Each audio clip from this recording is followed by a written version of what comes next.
We are now joined by Mr. Rajiv Bajaj. He's Managing Director of Bajaj Auto and the speaker of this year's Gallen Symposium. Mr. Bajaj, thank you very much for granting us some of your time.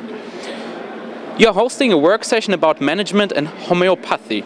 Could you tell us in a nutshell what exactly the one has to do with the other? I've been working for 21 years.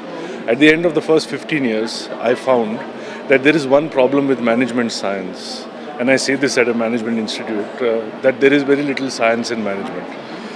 There's a lot of anecdote, there's a lot of hindsight, but there are very few principles that stand the test of time.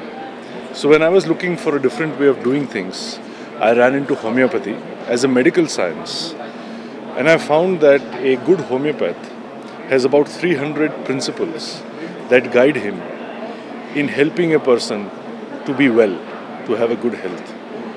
And when I personally experienced the benefits of this, not only with myself but my family and friends, I thought that if we can trust our personal wellness to homeopathy, why not we can trust our business wellness or corporate wellness to homeopathy?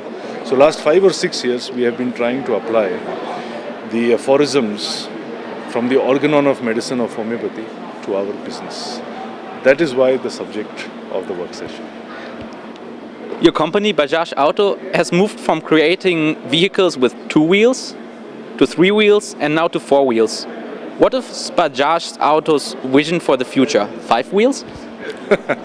Well, if I have to put it in a short way, I would say this. We are an anti-car company as a marketing position. So we think, and we would like people to think, that cars are too big, too fast, too unsafe, too not green, too unnecessary. And we would like people to believe that smaller, lighter, greener forms of transportation like bicycles, motorcycles, tricycles or quadricycles, which is the 4-wheeler.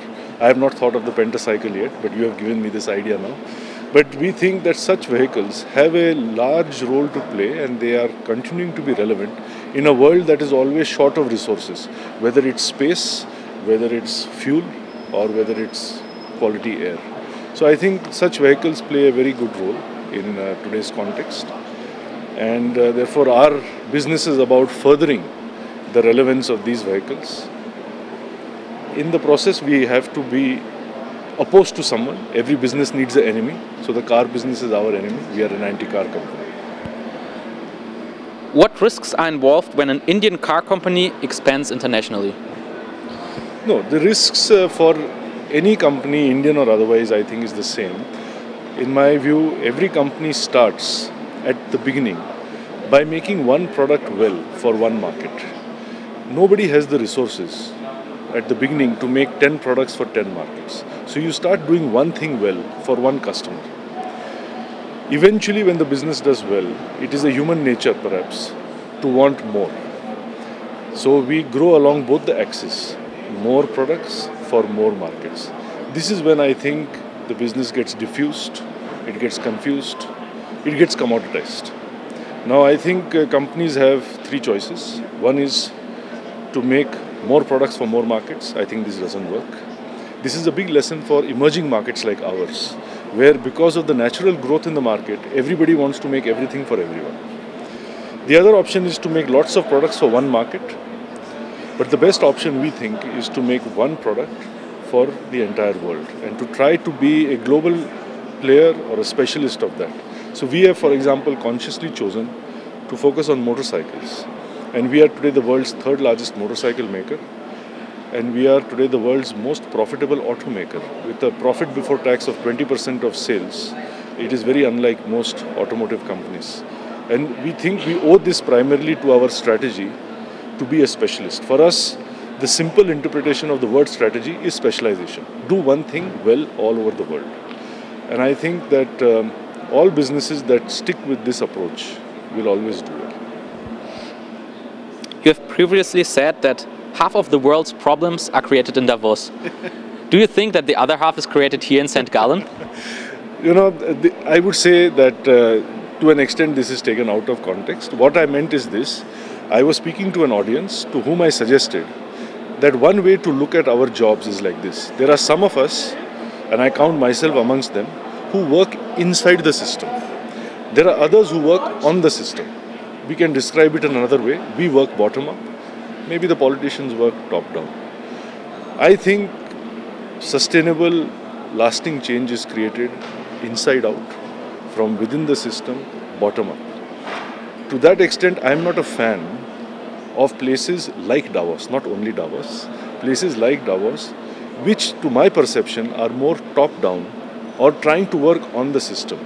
Because for the simple reason that I think they try to generalize too much and find one size solution for everything. Whereas I think different economies, different nations, different companies, different people are individualistic and need different solutions.